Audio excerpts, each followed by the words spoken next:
Vamos a ir a la carta a los Romanos, como estamos estudiando ahí. La semana pasada estuvimos estudiando Romanos 6 del 1 al 7 y hoy vamos a empezar con el 8, 6, 8.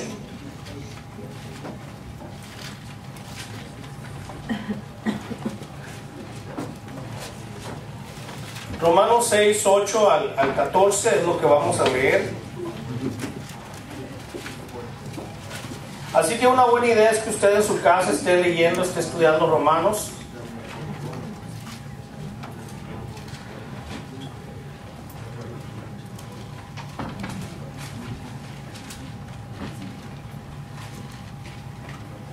¿Lo tienen? Dice el verso 8 de Romanos 6. Y si morimos con Cristo, creemos que también viviremos con Él. Sabiendo que Cristo, habiendo resucitado de los muertos, ya no muere, la muerte no se enseñorea más de Él.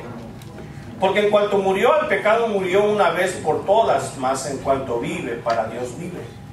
Así también vosotros, considerados muertos al pecado, pero vivos para Dios, en Cristo Jesús nuestro Señor. No reine pues el pecado en vuestro cuerpo mortal, de modo que lo obedezcáis en sus concupiscencias, ni tampoco presentéis vuestros miembros al pecado como instrumentos de iniquidad, sino presentaos vosotros mismos a Dios como vivos de entre los muertos, y vuestros miembros a Dios como instrumentos de justicia. Porque el pecado no se enseñoreará de vosotros, pues no estáis bajo la ley, sino bajo la gracia. Y quiero que fijemos nuestra atención en este momento en el versículo 12 y 13 para leerlo de nuevo, que dice: no reine pues el pecado en vuestro cuerpo mortal, de modo que lo obedezcáis en sus concupiscencias, ni tampoco presentéis vuestros miembros al pecado como instrumentos de iniquidad, sino presentaos vosotros mismos a Dios como vivos de entre los muertos, y vuestros miembros a Dios como instrumentos de justicia. La semana pasada estuvimos hablando de la libertad que tenemos en Jesús. Y los primeros versículos, los primeros 7 versículos hablan de que el cristiano, cuando ha nacido de nuevo, porque si bien físicamente no nace de nuevo, espiritualmente sí nace de nuevo, y eso es lo que produce el cambio. Eso es lo que produce el cambio. Algunos acusan que a los cristianos se les lava la mente. De verdad que es necesario es que la mente imagínate que la mente se nos pudiera lavar. ¿Qué sucede en un cuerpo que no se lava? Un cuerpo que no se baña. Una mente que no se limpia, una mente que no se lava. Es que te lavaron el coco, ¿verdad? Te lavaron la mente. Qué bueno sería que nos lavaran la mente, porque se contamina la mente. Se contamina la mente, y la pregunta es: ¿con qué se limpia la mente? La Biblia nos enseña con qué. ¿Con qué limpiará el joven su camino? Con guardar tu palabra. Cuando el Señor fue a lavar los pies a los discípulos en un acto de humildad único, el más alto grado de humildad, porque el siervo más humilde de una casa es quien lavaba los pies a la gente que venía a visitar. Así que Jesús se ciñe la toalla, toma el agua en un lebrillo y empieza a lavar los pies.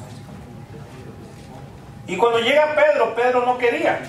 No creo que fuera, no puedo interpretar porque le olían más los pies, ¿verdad? Me imagino que a todos les olían más los pies. Pero cuando llega él rechaza que le laven los pies. Porque no era posible que el maestro, que el Señor estuviera haciendo esto que un siervo debe de hacer, y no él. No, Señor, tú nunca me lavarás los pies. Nunca me vas a lavar los pies. No puedes humillarte así ante mí, no puedes, no concibo que me lave los pies a mí. Y Jesús le dice, si no te lavo los pies, no tendrás parte conmigo.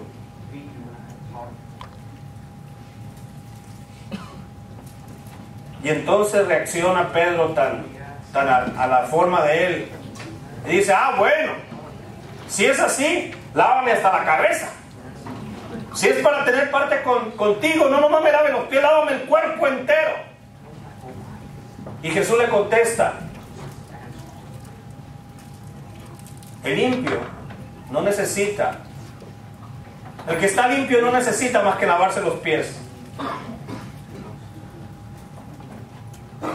Y ya ustedes están limpios por la palabra que les he hablado. Es su palabra la que nos limpia.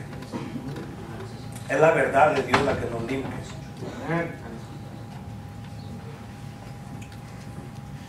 Por eso algunos de nuestros hijos nada más se lavan la cara, ¿verdad? Dicen, no, yo estoy limpio. No se bañan una semana, no, nada más la carita y las manitas. Y algunos muchachos en el verano le dicen, mamá, vete y lávate los pies. ¿Por qué será? Porque ya están limpios, ¿verdad? Nada más hay que lavarse los pies, como dijo Jesús. Lo único que nos limpia es la palabra de Dios. Y sí necesitamos que nuestra mente sea limpiada, porque el andar diario nos ensucia, no solo el cuerpo.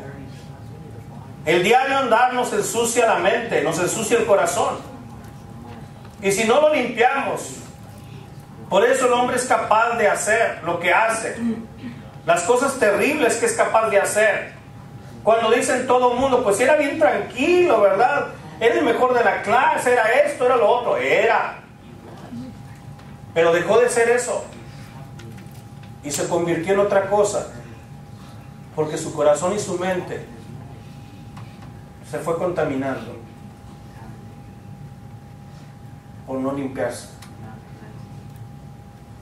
Los primeros versos de Romanos 6 nos hablan de la libertad que tenemos cuando abrazamos la fe en Dios, cuando abrazamos nuestra creencia profunda en Jesucristo a través de creer el Evangelio, las buenas noticias.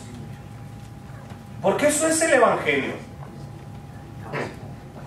Cristo no vino a darnos malas noticias. Las malas noticias ya se nos habían dado. Si usted encuestara a la gente y le preguntara, ¿tú qué crees? ¿Tú qué crees realmente? Cuando tú mueras, ¿vas a ir al cielo o vas a ir al infierno? Créanme que la mayoría diría que va a ir al infierno.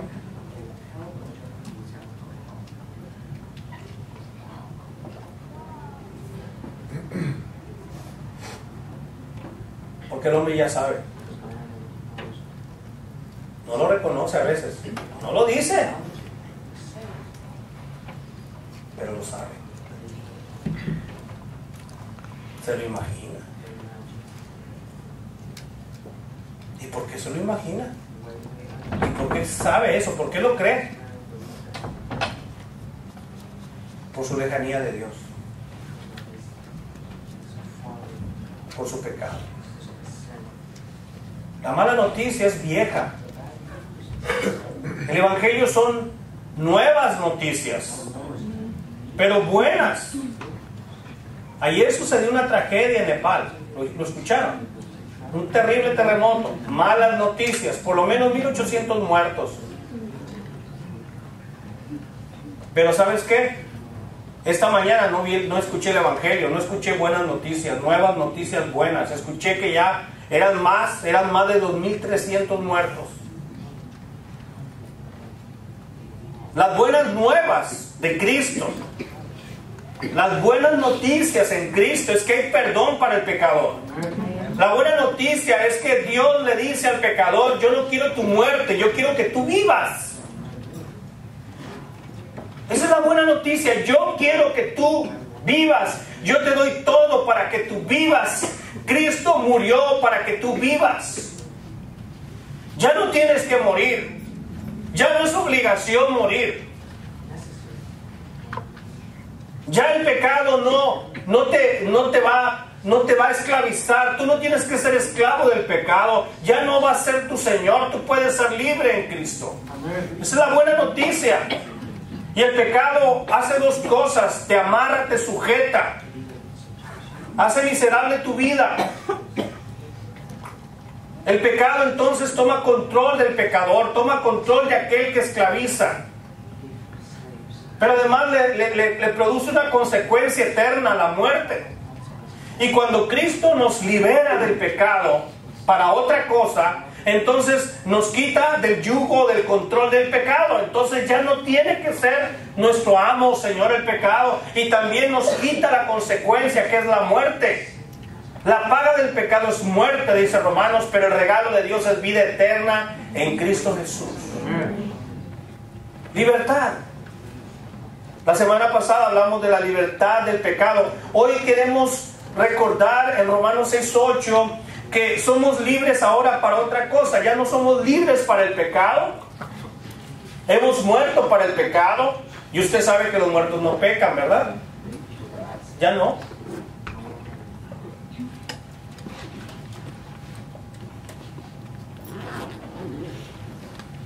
Este año nuestro durazno, y hablo de nuestro durazno porque es el único árbol que tenemos en casa, dio pocos duraznos, pero grandes. Bueno, no tan grandes. Dulces. Empecé a pelear con las aves. Ya me comieron algunos. Pero hay un brazo que no dio un solo durazno.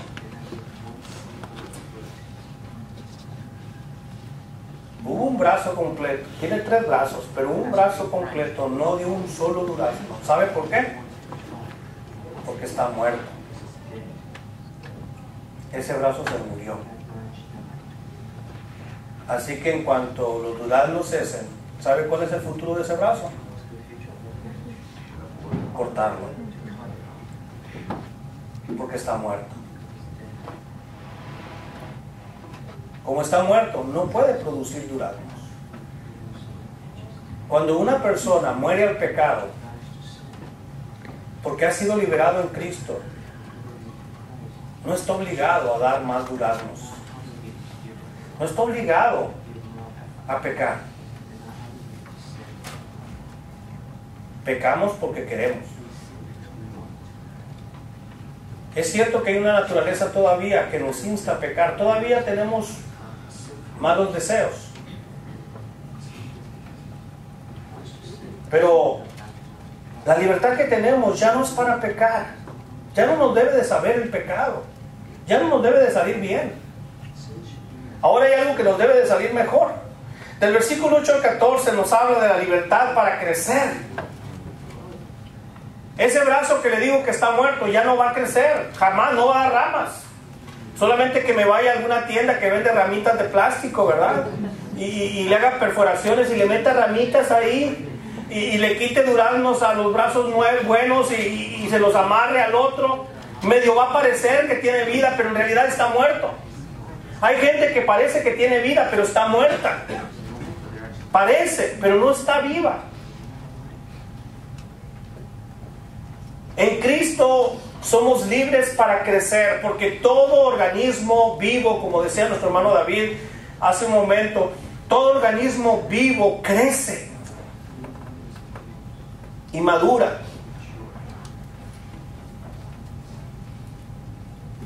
Nos encanta en Pan de Vida tener niños pequeños, ¿verdad? Que siempre tengamos niños, muchos niños. Ayer fue un gozo ver tantos niños en el parque, disfrutando con ellos. Pero esos niños no se van a quedar niños, van a crecer y van a madurar. Eso es la ley.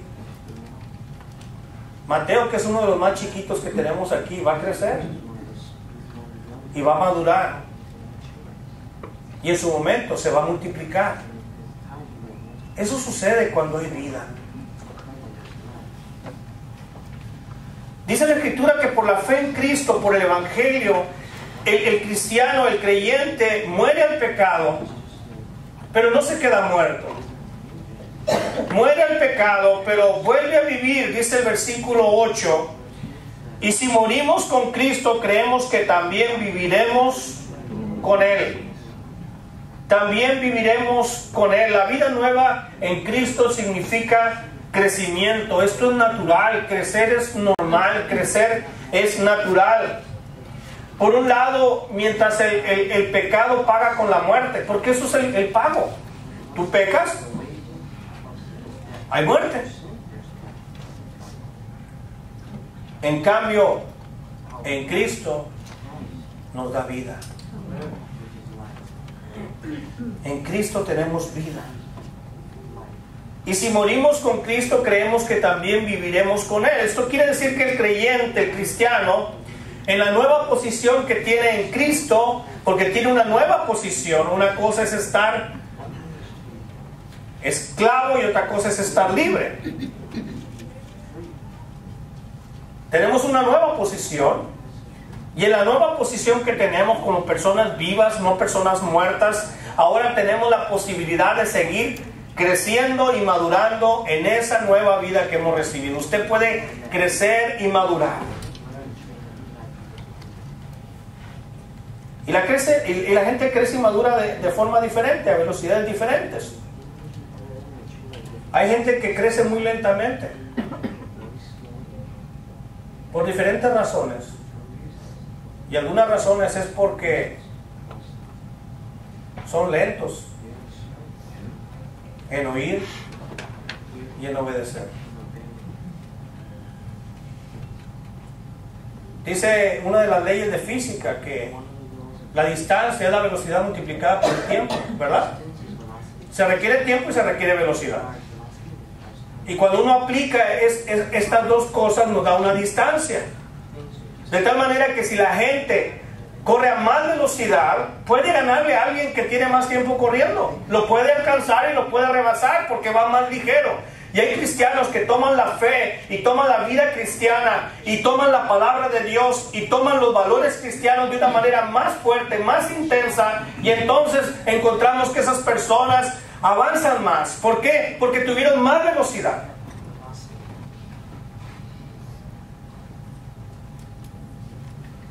Y lo hermoso, hermanos, es que aquí no estamos compitiendo más que contra nosotros mismos. Aquí no se trata de que le voy a ganar a mi hermano, o le voy a ganar a mi mujer, o le voy a ganar a mi marido. Porque lo que Dios quiere es que todos lleguemos a la estatura de Cristo.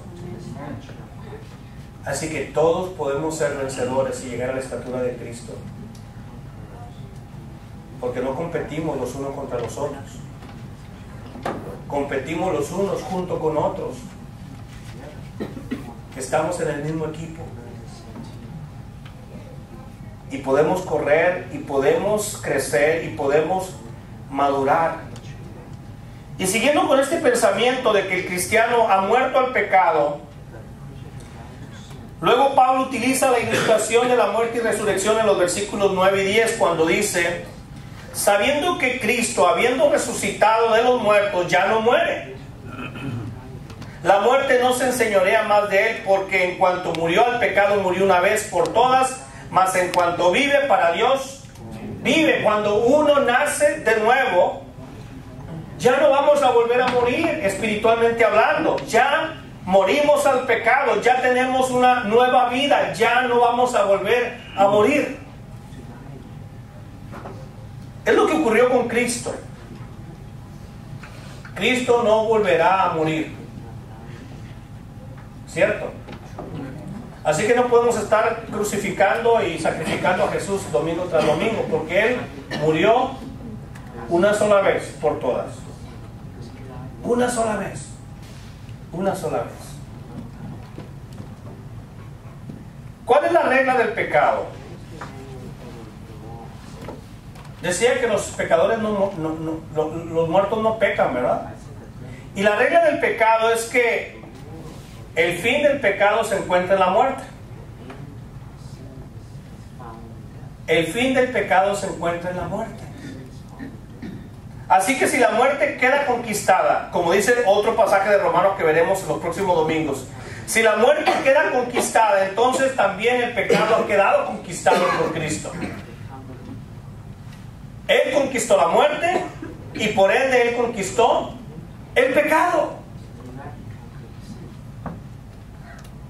¿Dónde está la muerte de tu aguijón? Les he platicado que en el seminario donde estudié estaba lleno de alacranes. Y al principio medio me asustaban. Hasta que me acostumbré a andar entre alacranes. Y no hablo de los estudiantes, de los maestros. No. Había un nido de alacranes horrible, terrible. Eran edificios antiguos. Había una tremenda chimenea enorme. Hasta que descubrí que ahí estaba el nido en la chimenea. Así que todos los días limpiaba salones y baños. Todos los días, 5 de la mañana, limpiar sillones, limpiar pasillos, limpiar baños. Era parte de cómo yo me mantenía ahí. Y siempre hallaba 2 o 3 alacranes, siempre, más en el verano hallaba más. Entonces, pues los alacranes no se acababan y yo tenía que seguir haciendo mi tarea. Así que encontré una solución. Agarraba cada alacrán que me encontraba, le quitaba el aguijón y me lo echaba al cuerpo. Porque una vez sin aguijón, no hace nada. Absolutamente nada. Y son bastante tranquilos. Ahí caminaban, ahí andaban. Y ya cuando terminaba de hacer mi tarea, pues le dábamos mate. Y no de esa bebida que toman los argentinos y los uruguayos, sino de la otra, ¿verdad? Del otro mate. Jaque mate, pues. Y al día siguiente había nuevos alacranes. Y había que hacerle lo mismo. Dios le quitó el aguijón a la muerte.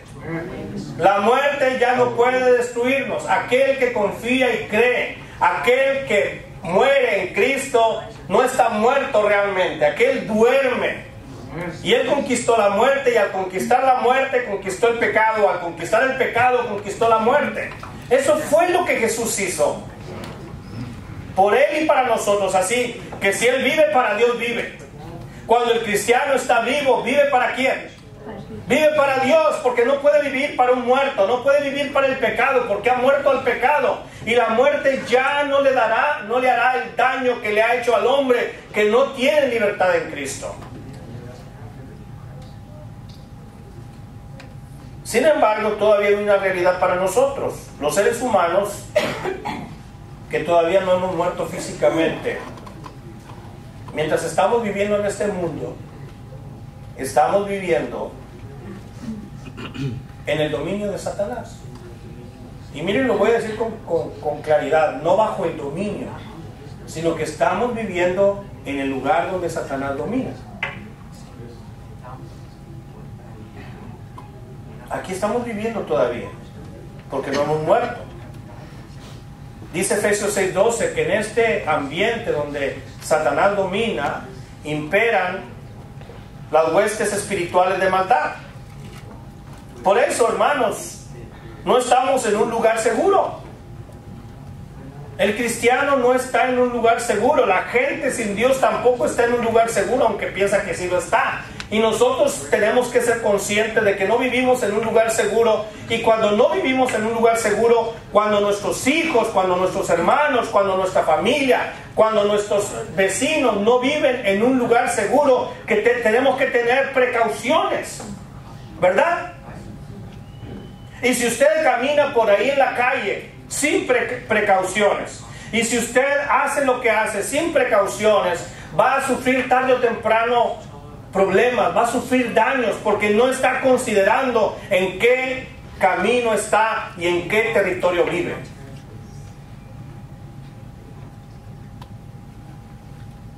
Por eso, en el versículo 11 dice la Escritura: así también ustedes considérense muertos al pecado, pero vivos para Dios en Cristo Jesús, Señor nuestro.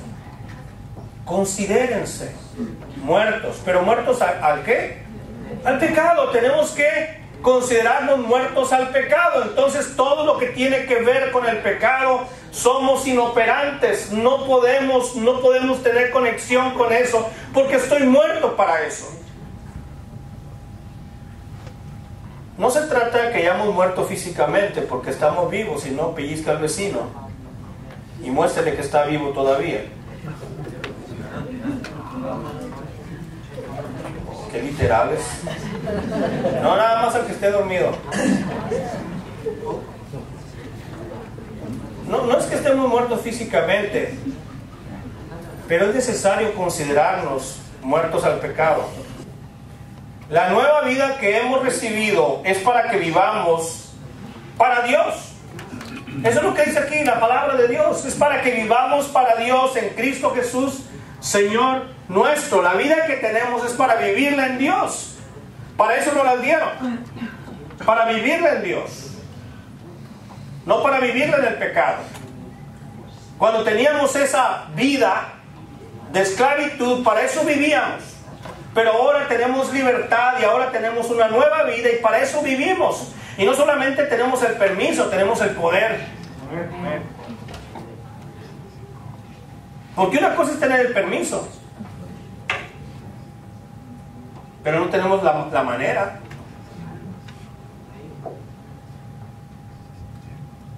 Papá, ¿me dejas ir al cine? Sí, mijito, vaya.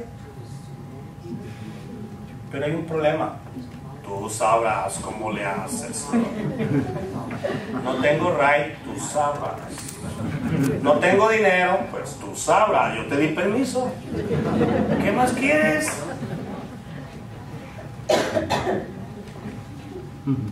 No solamente tenemos libertad, tenemos el poder de Dios para vivir esa libertad. ¿Cuántos casados están aquí? ¿Y cuántos quisieran?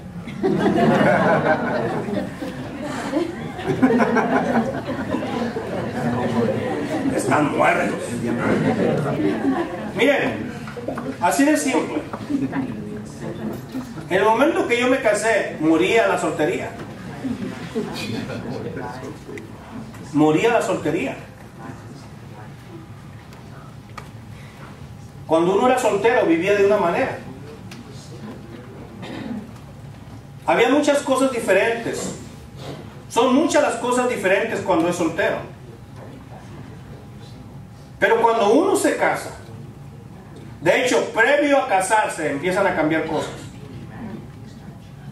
Pero cuando uno establece un compromiso, porque eso es lo que trae delante de Dios, un compromiso eterno. Y eso es lo que la gente le saca, comprometerse. Sí, a eso le saca, a tener un compromiso.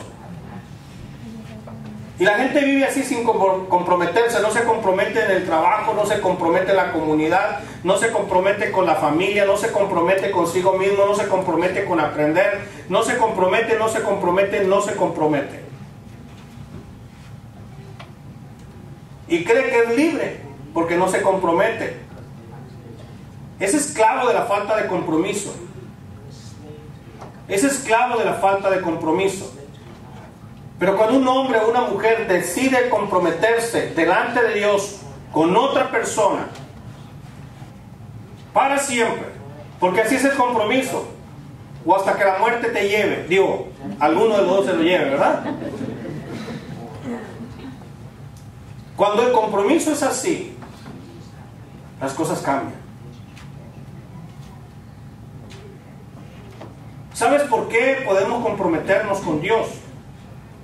Por el compromiso que Él hizo con nosotros. Previo. ¿Sabes por qué tenemos ahora la capacidad de amar a Dios? Dice el apóstol Juan, nosotros amamos a Dios porque Él nos amó primero. No es que me levanté muy amoroso hoy y voy a amar a Dios. Es que Él me ha amado tanto. Él me ha mostrado tanto cuánto me ama, al punto de dar su vida por mí, que la reacción natural de un corazón que ha sido tocado por Dios es también amar a Dios. Es también amar a Dios. No es que ahora Él nos ama porque lo empezamos a amar primero a Él. No, nunca ha pasado eso. Él nos amó primero. Él nos amó primero.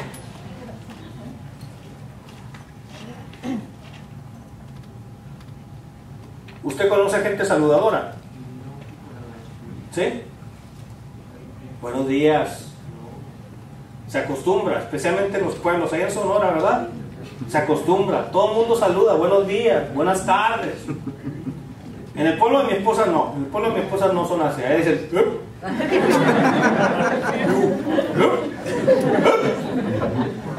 sí, claro, un hombre a una mujer sí le dice buenos días. A veces se entiende, a veces no, pero entre hombres dicen lo que tiene uno que aprender. Y lo que hacemos nosotros es simplemente responderle al saludo, al trato amoroso de Dios.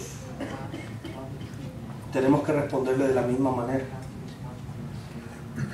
Pero a Jesús la mayoría no le respondió así. Pero tú puedes hacerlo. Tú puedes hacerlo. La vida nueva que vivimos es una vida para crecer y madurar. Es para que vivamos para Dios en Cristo Jesús. Porque lo que Cristo hizo en la cruz tiene consecuencias morales para nosotros. Tiene consecuencias profundas su obra. Nuestra libertad. Esa nueva libertad que tenemos se expresa. Cuando una persona es nueva, tiene nuevas expresiones. Nuevas expresiones. La libertad que nos da Cristo se expresa en nuestras acciones. Se expresa en nuestros pensamientos. Sí, viene un cambio de mente. La palabra regeneración que le encontramos en la Escritura significa cambio de mente. Si una persona ha sido regenerada, si una persona ha nacido de nuevo, lo que significa es que su mente es nueva. Por lo tanto, sus pensamientos serán nuevos y sus acciones serán nuevas. ¿Verdad?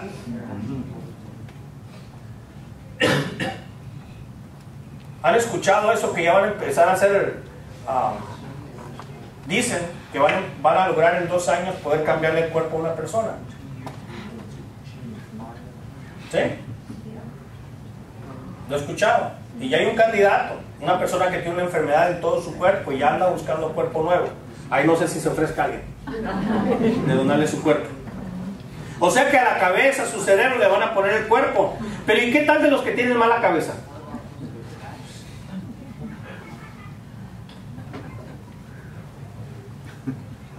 De que el problema está en su cabeza, el problema está en su mente, el problema está en él. La sangre de Jesucristo, su Hijo, nos limpia de todo pecado. Una vida nueva es una mente nueva, le cambian el cuerpo y sigue siendo la misma persona, le cambian la cabeza y es otra persona. ¿Sí? Eso es lo que hace Dios. Seguimos teniendo nuestra memoria, seguimos teniendo cierta conciencia, seguimos teniendo el temperamento, seguimos teniendo tantas cosas, pero ahora con una mente renovada. Una mente que puede glorificar a Dios y que no ha terminado, que va a crecer y que va a madurar. La obra de Cristo tiene consecuencias para nosotros. Cuando hablamos de nuevas acciones, nuevos pensamientos y una nueva dirección a la vida, eso es lo que Dios hace. Es lo que Él permite. Así que la nueva vida que hemos recibido es para que vivamos para Dios. Las obras no nos salvan. Todavía hoy en el pueblo cristiano hay gente que piensa que las buenas obras le salvan. Las obras no nos salvan, pero las buenas obras son evidencia de que somos salvos. Las buenas obras es evidencia de una nueva vida. Nuevas obras es nueva vida. Nuevos pensamientos vienen de una nueva vida y nueva dirección viene de una nueva vida. La vida nueva, como toda vida, crece, madura y a su tiempo se va a multiplicar.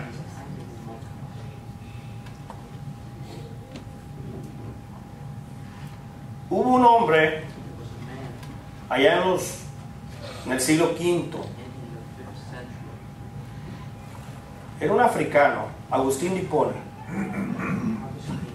Él usó una frase que cuando la repetí varias veces me cayó el 20.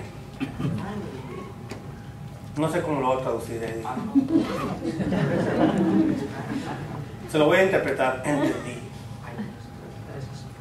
Luz vino a mi mente. Él tenía una frase célebre de Agustín de Hipona. Él dijo: ama a Cristo y haz lo que quieras.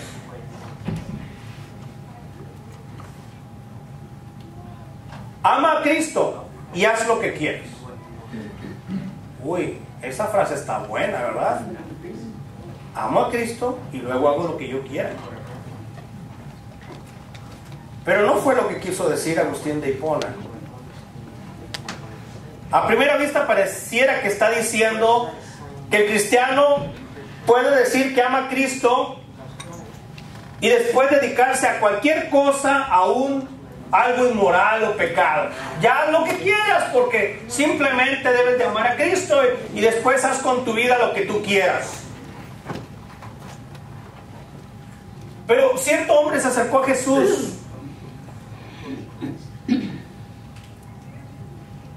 preguntándole qué debería de hacer para obedecer a Dios. ¿Qué podía hacer?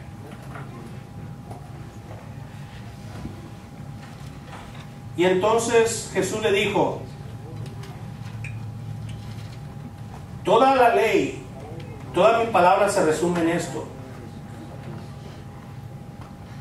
Ama a Dios con todo tu corazón, con toda tu alma y con toda tu mente y con todas tus fuerzas, y ama a tu prójimo como a ti mismo. Y con esto cumples la ley y los profetas. Con esto cubres todo. Así que este hombre dijo: ama a Dios y haz lo que quieras. La clave está en el orden. Y en esta frase lo primero que dijo Agustín fue: ama a Dios. Y lo primero que le dijo Jesús a aquel hombre: amarás a Jehová tu Dios con todo tu corazón y con toda tu alma y con toda tu mente y con todas tus fuerzas. Ama a Dios, tírale a eso primero. Lo más importante es que todo lo que venga después sea consecuencia de amar a Dios. Ama a Dios. Y voy a volver con el tema de los casados y los solteros. ¿Qué pasa cuando un hombre ama a su esposa? Cuando de verdad la ama. ¿Qué pasa cuando una esposa ama a su esposo? De verdad. El amor que le tenga, el amor que se tenga el uno al otro va a determinar qué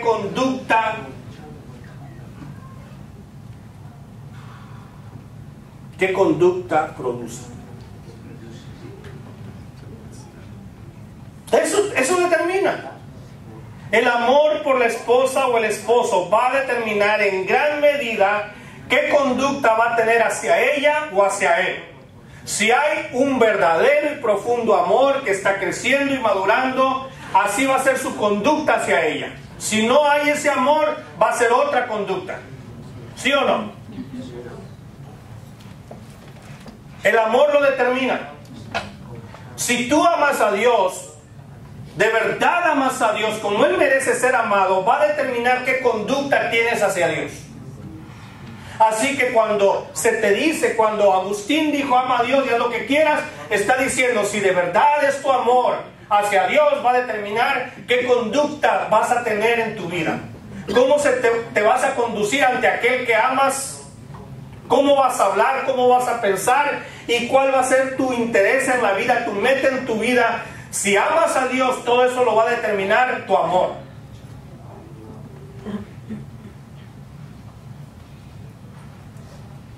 La manera en que tu esposo se conduce hacia ti determina su amor hacia ti.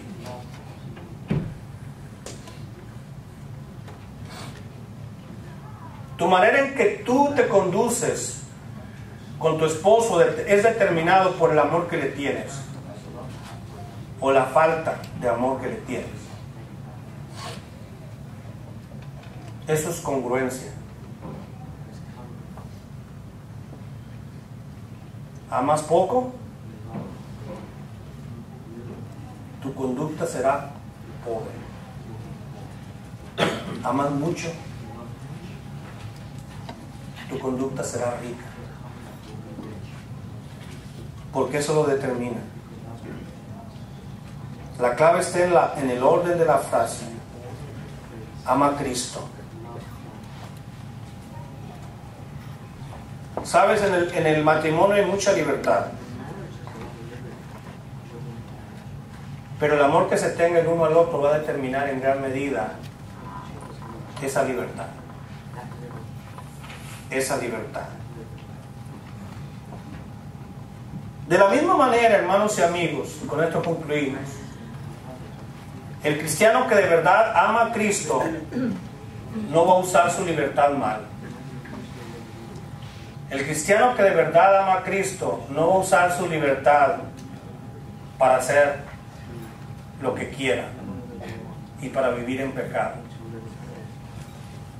Porque cuando alguien ama, el primer interés que el que ama tiene es complacer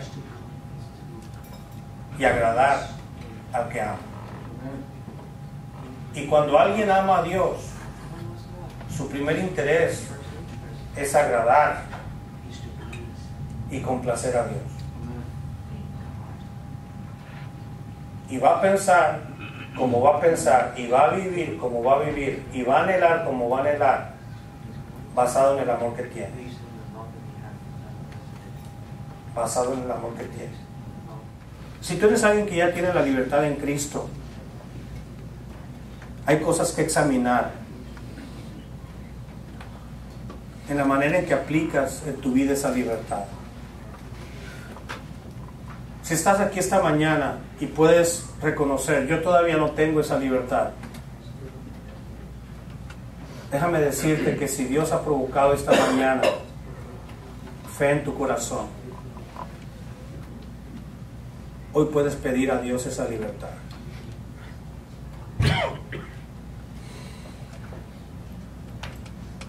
Y el hombre que todavía está vivo y permite todavía que su cuerpo sirva al pecado, o aquel que sabe que está vivo en Cristo ahora y que es libre del pecado y libre para vivir, crecer y madurar, piensa, ¿con qué pecamos? Pues con el cuerpo. Pecamos con nuestros sentidos. Pecamos con lo que vemos, oímos, hablamos, palpamos y aún gustamos. Esos son nuestros sentidos.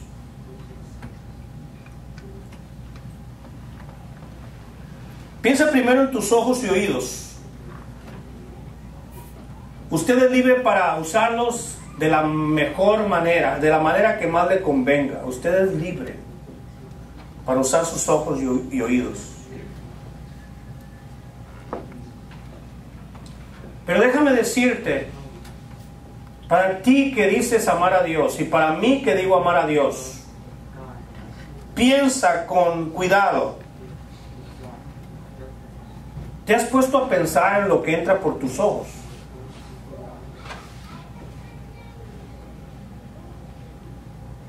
Porque por los ojos entran imágenes, acciones.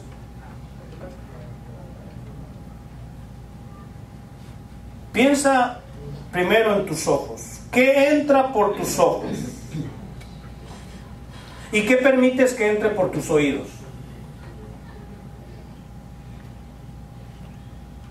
Yo tenía un tío que cuando no existía el control remoto, se tapaba los oídos para no escuchar los anuncios. Sí, eso hacía. Él debió de haber inventado el control remoto.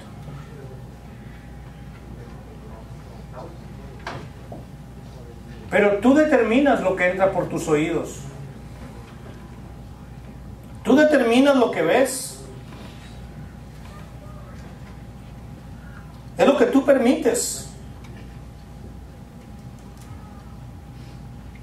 Pero esta pregunta va acompañado con otra. ¿Sabía usted que lo que entra por sus ojos y entra por sus oídos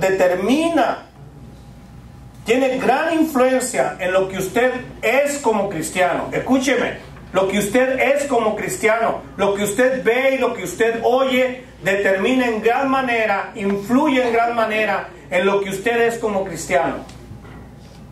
En gran manera.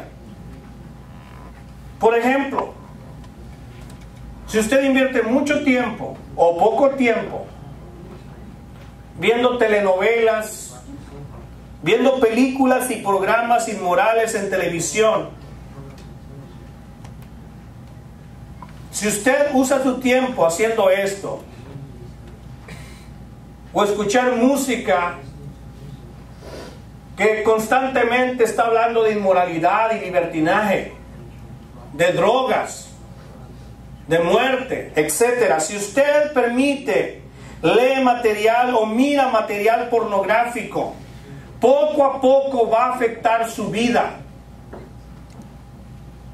Poco a poco va a afectar su vida, su conducta, su vida moral, sus acciones y sus pensamientos. El cristiano es libre para usar sus ojos y oídos, pero es libre para escoger influencias positivas y no destructivas.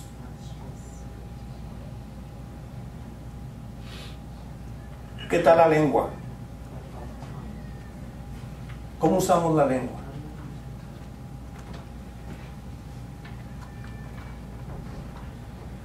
Ama a Dios y haz lo que quieras. Esa es una frase que nuestros hijos deben de escuchar. Hijo, usa toda tu fuerza, toda tu mente y todo tu corazón y usa todo tu cuerpo para amar a Dios.